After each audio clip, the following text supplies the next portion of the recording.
114강입니다. 562쪽입니다. 제26장 성사와 성례전의 마지막 단락으로 보입니다. 지금 우리는 로마 가톨릭하고 개신교 사이의 쟁점들을 살피고 있습니다. 그 중에 하나가 세크라멘트, 성례전이죠. 우리는 2가지고 그쪽은 7가지입니다. 이제 그 주제에 대한 마지막 단락입니다. 562쪽입니다. 앞에서 웬만한 것들은 다 다뤘습니다. 이제 그거를 총괄한다는 뜻으로 2가지 소제목이 나옵니다. 하나는 말씀과 성사, 말씀과 성사고요. 다른 하나는 성사의 효력입니다. 보겠습니다. 먼저 말씀과 성사. 이따금 사람들은 가톨릭과 개신교의 그리스도인 생활을 특징지어서 개신교회는 말씀의 생활이요, 말씀 중심이다, 그죠? 가톨릭의 경우는 성사의 생활이라고 하는 경향이 있어 왔다. 생활, 삶, 생명, 두루두루 여러 가지 뜻을 다 갖고 있습니다. 여기에는 비단 가톨릭 교회에 성사의 수가 많다는 것만이 아니라 7가지죠. 하나님은 말씀을 통해서만 인간을 구원한다는 종교개혁자들의 가르침이 배경을 이루고 있다. 이건 분명한 것 같습니다. 개신교회는 말씀 중심성이 강하죠. 그게 너무 강하죠.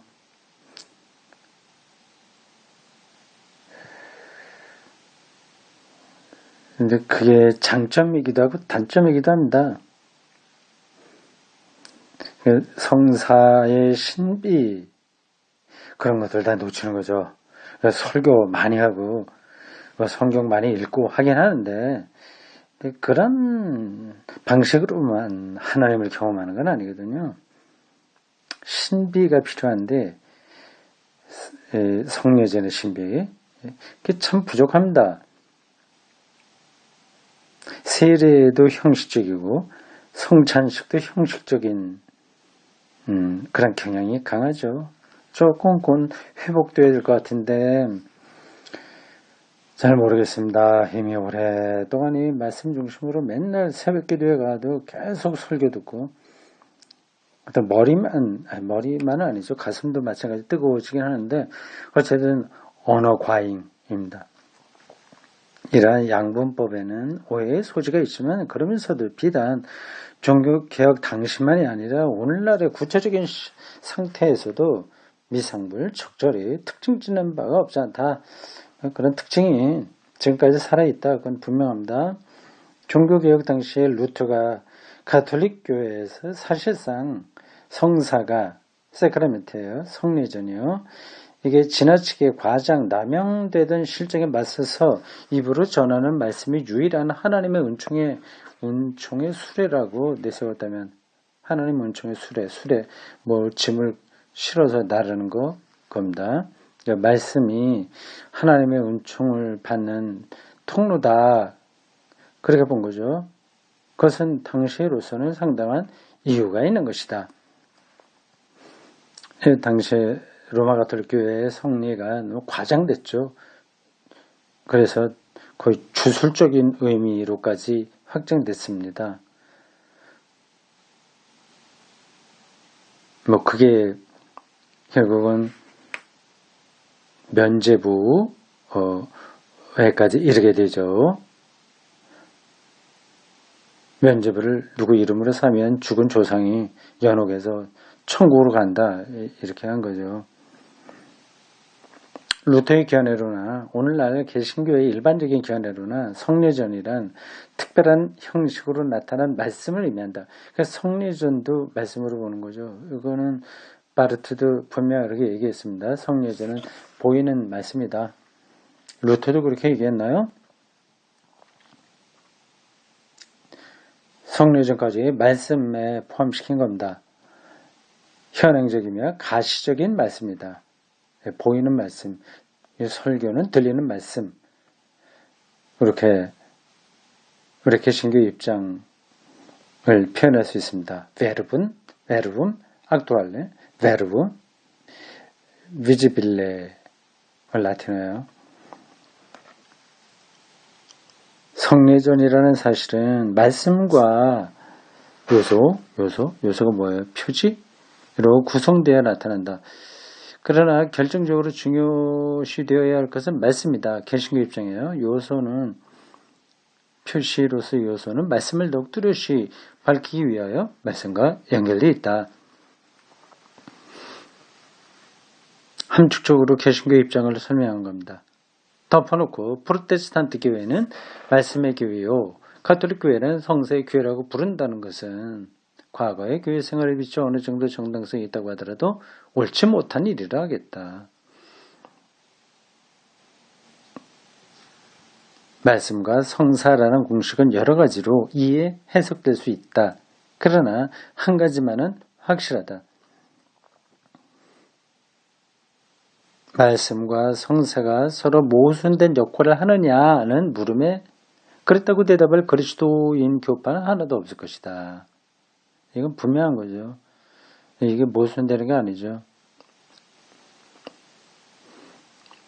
가톨릭 교회에서는 성사를 조금 더 강조하면서 풍부하게 전통으로 지켜왔고, 개신교회는 좀 그런 부분이 약화됐다고 하는 차이가 있긴 있으나 이 두 가지가 모순되는 건 아니죠. 배척하는 건 아니죠.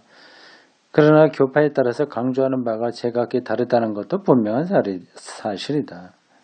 우선순위의 차이가 있는 것이다. 개신교의 가르침은 의식적으로 말씀을 성례전보다 우선적으로 내세워 크게 강조한다. 맞습니다. 가장 엄밀한 의미에서 구원에 필요한 것은 말씀뿐이다. 개신교의 입장입니다. 복음 선포를 뜻하는 이 말씀을 가리켜 루터는 인용한 대목입니다. 빵과 세리에 앞서 유일무이하고 가장 확실하며 가장 탁월한 교회의 표징이라고까지 불렀다.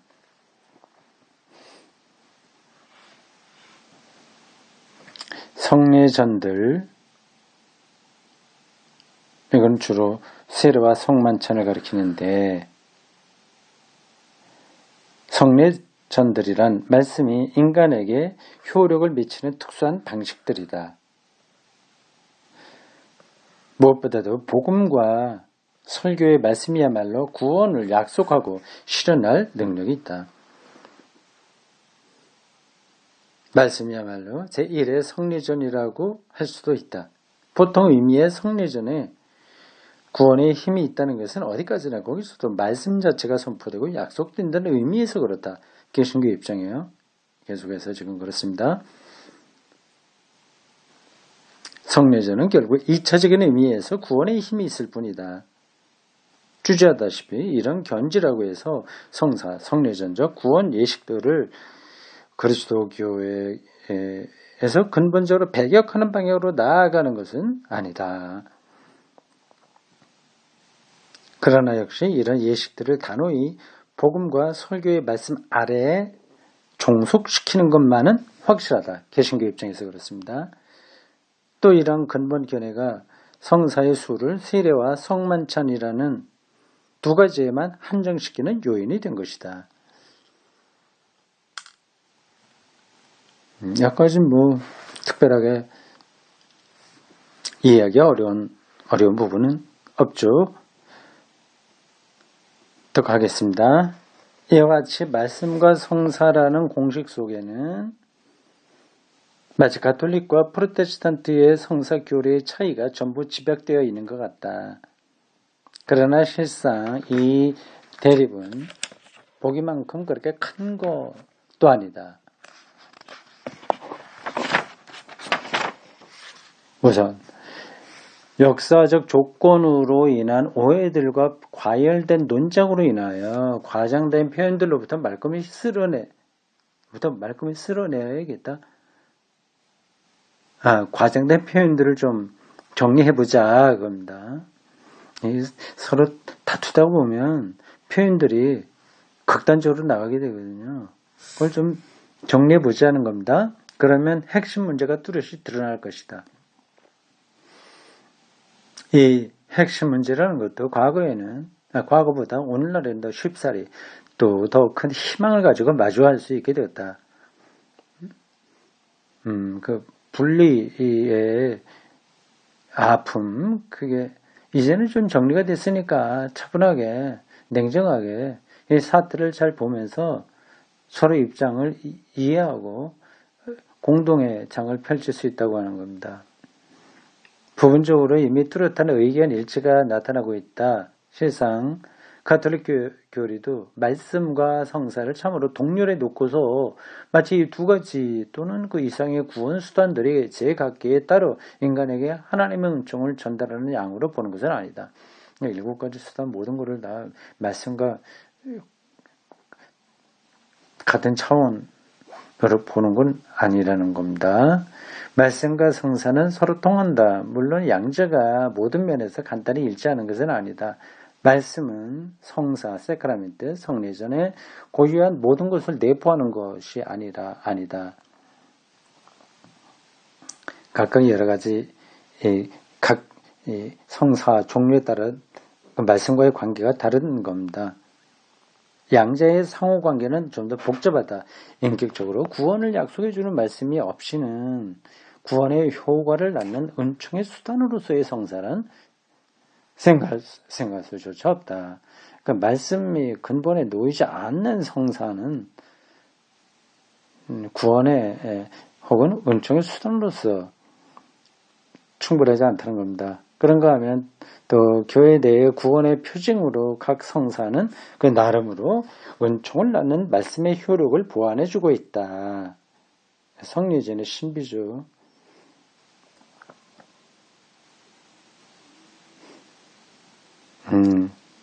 그건 이해가 됩니다. 종부성사 같은 거요. 죽음에 임박한 사람들에게 거룩한 의식을 행하는 것, 그건 말씀으로서는 잘 안 돼요. 죽을 때 무슨 그 말씀을 받아들일 수 있겠어요.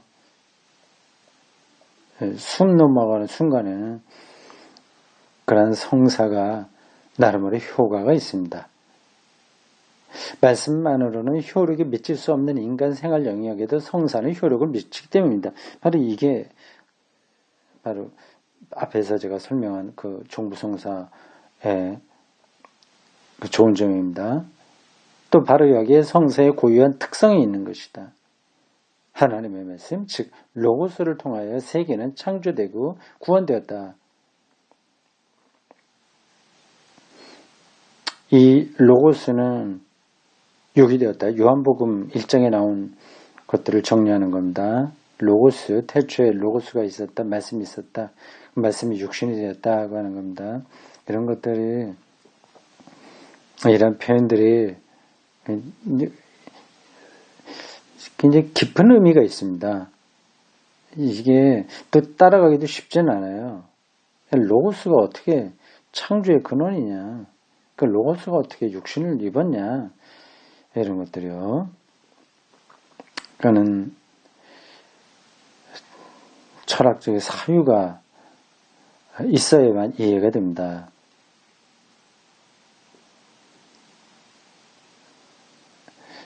아리스토텔레스의 진료와 형상, 진료, 육이거든요. 형상은 로고스로 비견될 수 있습니다. 이 세상에 이렇게 형체를 입은 모든 것들은 다 형상의 능력이 진료에게 임함으로써 가능한 거거든요.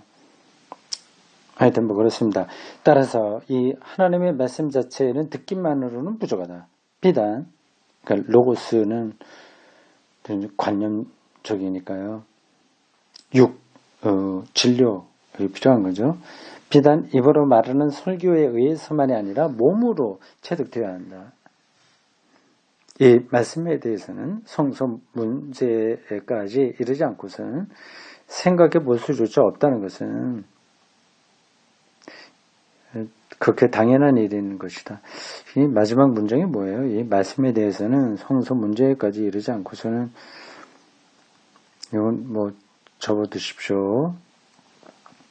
예, 글 쓴 사람이 어떤 걸 생각하고 한 것 같은데 뭐 성서가 왜 하나님의 말씀이냐 이런 것까지 충분하게 이해를 해야 된다는 것 같은데 접어두면 됩니다. 다음 성례전의 효력입니다. 이미 여러 번 암시된 바와 같이 성사교리에는 또 하나의 상이점이다. 성서의 효과가 어떻게 나타나느냐는 문제의 대답도 각기 다른 것이다. 여기서도 개신교에서 생각하는 것은 세례와 성천에 한한다는 거 이걸 놓쳐서는 안 된다. 이에 관한 개신교의 가르침은 그들의 기본 교리에서 나온다. 보통 구원과 은총이 솔라 피데 신앙만으로 인간에게 전달되듯이 교회의 성리전에 의한 그리스도의 구원도 신앙만으로 효력이 발생한다. 믿음 없이 그 성사를 받았다고 해서 효력이 있겠냐? 개신교에서는 그 인정하지 않는 거죠. 이 견해의 본래 뜻은 그리스도인이 마치 성사를 받는 것을 하나의 선행이냐? 선행. 좋은 행위였냐? 그래서 하나님의 은총으로 보답할 책임이 있는 공로라도 되는 양 생각하는 것을 막자는 것이다. 가톨릭에서 그렇게 생각하는 게 아니라고 하는 거죠. 성사를 하는 선행, 여기 선행이 착한 행실이라는 거야? 아니면 앞서 나온 행위라고 하는 거예요? 성사를 받는 것은 하나의 선행이냐? 그래서 하나님의 은총으로 보답할 책임이 있는 공로라도 되는 양 생각하는 것을 막자는 것이다. 예, 그러한 입장을 막아야죠. 개신교에서 그걸 그걸 넘어서려고 하는 겁니다. 이 저자가 또 여기서 무슨 말 하려고 하는 것이 답은 나왔습니다. 앞에서 우리가 쭉 들었고요. 또 동의하는 바입니다. 가톨릭이 꼭 그 성례전을 구원의 효력에서 선행으로 보거나 공로라고 생각하는 건 아니다. 그죠? 그렇다고 해서 개신교의 교리에 의하면 성례전의 효력이 신앙에 의해서 좌우된다는 말도 아니다.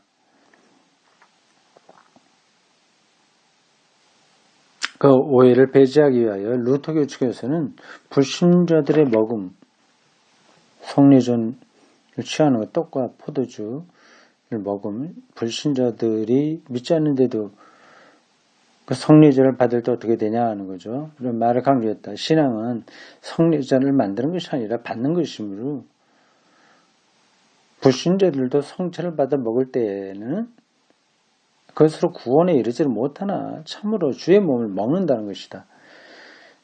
불신자들도 주님의 몸을 먹는다.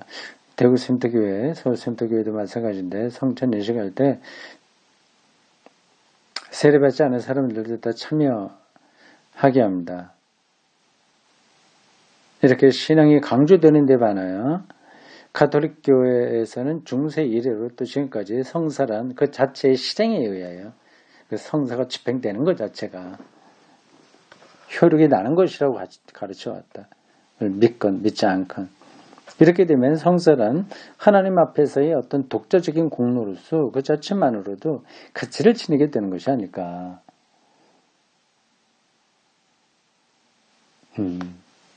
그런 오해를 살만하다는 거죠. 오늘날 양교파 신학자들이 모두 인정하거니와 종교개혁자들이 사효성이라는 가톨릭 교리의 표현 양식을 그 본의대로 이해했던 것은 아니다. 사효성? 이거 참 이상한 표현이네요. 우리말로는 없는데 가톨릭 교회에서 이런 표현을 아나요? 엑스 오포레 오포라토.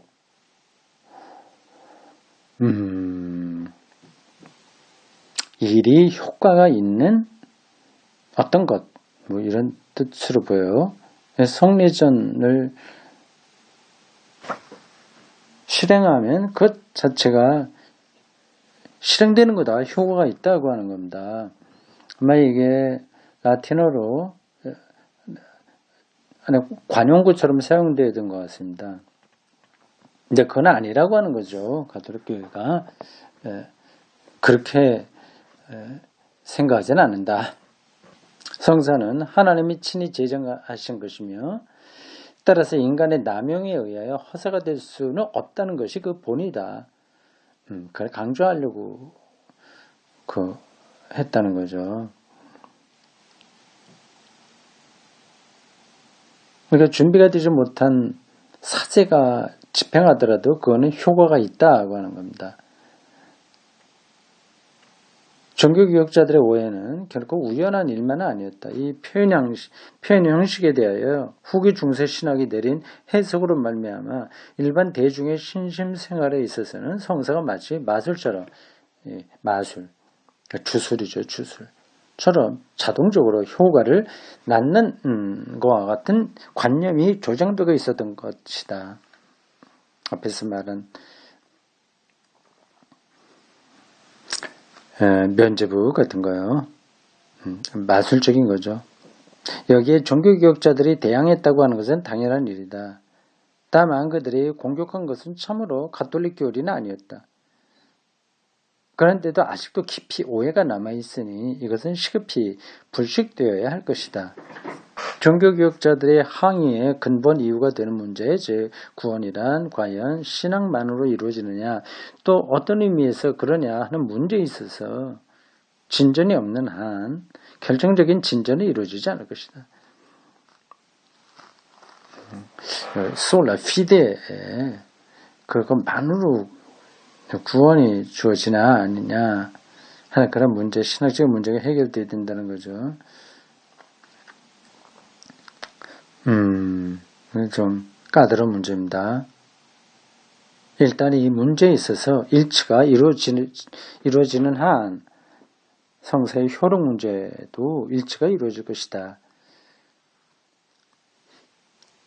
오직 신앙만으로냐 아니면 인간의 행위까지 포함되어야 되느냐 하는 그런 문제죠. 신앙만으로 한다면 그 신앙이 정말 실제 신앙인지 아닌지 어떻게 판단해요? 좋은 나무가 됐다고 하는 거는 좋은 열매를 봐야지 확인되는 거 아니겠습니까? 근데 열매도 거짓 열매도 있으니까 열매만 보고 그 나무를 판단하기도 힘들죠. 서로 변증법적인 관계가 있습니다. 이 글을 쓴 사람은 솔라 피데가 정말 행위를 완전하게 배격하는 거냐? 만약 그렇게 된다면 일치는 불가능하죠. 그게 아니라고 하는 점에서 좀 대화가 이루어져야 이 문제도 해결이 되겠다 그 얘기입니다. 뭐 맞는 얘기죠. 개신교의 가르침은 성례전의 효력을 신앙과 엄밀히 결부시킨다. 신앙, 성례전은 그리스도인들에게 구원을 약속하는 하나님의 말씀에 의하여 구원의 능력을 지닌다. 그러나 이 말씀에 응답하는 것은 오직 신앙뿐이다. 성례전은 이 신앙을 굳게 하고 밑받침해 준다. 그러나 성례전이 구원과 은총을 전달하도록 성례전을 받게 하는 것은 오직 신앙뿐이다. 가톨릭 교리도 물론 성사가 신앙과 아무 관계가 없다고 주장하는 일은 없다. 성사야말로 오직 하나님의 능력에 의하여 효력이 있기 때문이다. 강조의 차이점이지 완전히 다른 거 얘기하는 게 아니다. 그렇게 보고 있네요. 그건 저도 동의하는 바입니다. 가톨릭에서 강조하는 것은 어디까지나 하나님만이 성사에 효력을 준다는 것이다.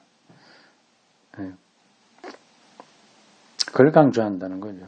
그건 우리도 인정할 수 있습니다. 성사의 집전자나 배령자나 혹은 심지어 공동체 전체라 하더라도 그들의 주관적인 태도나 신심의 정도가 성사의 구원 능력의 척도가 되는 것은 아니다. 아니다. 예. 그 이니셔티브 주도권은 하나님에게 있다고 하는 것에 대한 강조, 이게 가톨릭의 입장이라는 거죠. 뭐 그렇게 한다면 우리가 동의하지 못할 것도 없습니다. 가톨릭 교리에 의하면 교회 내의 각 신앙인들에게 입으로 설교하는 말씀만이 아니라 성사를 통해서도 은총을 나눠주고자 하는 것이 주의 뜻이다. 그거를 잘 살려나가면 괜찮습니다. 근데 그게 과잉돼서 주술처럼 현실에서는 되어버렸기 때문에 문제가 된 거죠. 바로 이것 때문에 또 오직 이 때문에 교회에서 집전되는 성사도 주께서 은총과 더불어 가까이 계신다는 주님 자신의 약속이 된다. 가톨릭의 성사 교리에는 종교개혁자들의 중요시하던 요소들도 모두 포함되어 있다.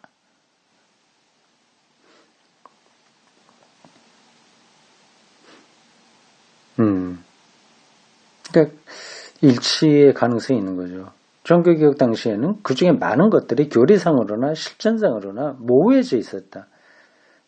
양쪽 다 책임이 있는 거겠죠. 그래서 종교개혁자들은 말씀과 신앙과 성리전의 엄밀한 연결이라는 기본 노선을 더욱 단호하게 주장했었고,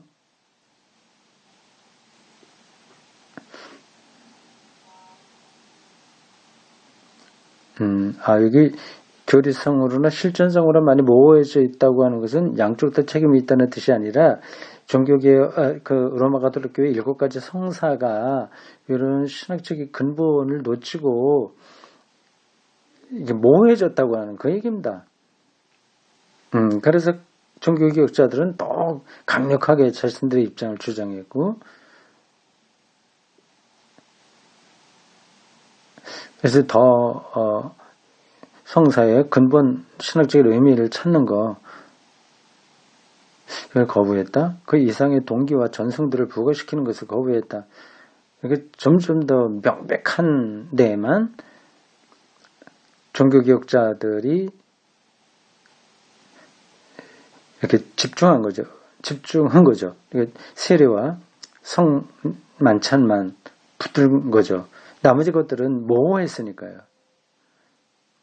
그 결과 가톨릭과 프로테스탄트의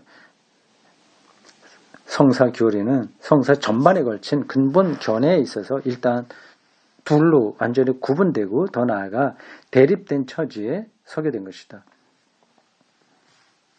다만 이제야 서서히 양측은 다시 서로를 더 깊이 이해가고 있으며 공통된 표현의 가능성을 향하여 움직이고 있다. 이런 작업들을 계속 하고 있군요. 그래서 루터교하고 가톨릭 신학자들이 모여서 어떤 문서를 냈는데 그걸 지금 제가 기억하지 못하겠습니다. 이게 80년대 초인가? 이 책은 70년대 초에 나왔고요. 80년대 중반인가? 초인가? 그때 가톨릭하고 개신교의 차이점들을 극복하는 신학 문서를 만들었습니다. 그래서 이게 나왔어요. 저도 그걸 읽어봤는데 괜찮았습니다. 근데 그 뒤로 조금 더 발전되는지 아닌지는 잘 모르겠습니다. 근데 그 뒤로 어떻게 됐다는 소식을 듣지는 못했습니다. 이게 쉽지는 않을 거예요. 어쨌든 이렇게 독일 신학계에서는 개신교회와 가톨릭교회가 서로 일치의 물꼬를 틀려고 부단히 노력하고 있다는 것만은 분명합니다. 우리는 아직 모르죠. 일치가 아니라 더 배척하는 그런 경향도 보입니다. 아직 갈 길이 멉니다. 오늘 여기까지입니다. 수고하셨습니다.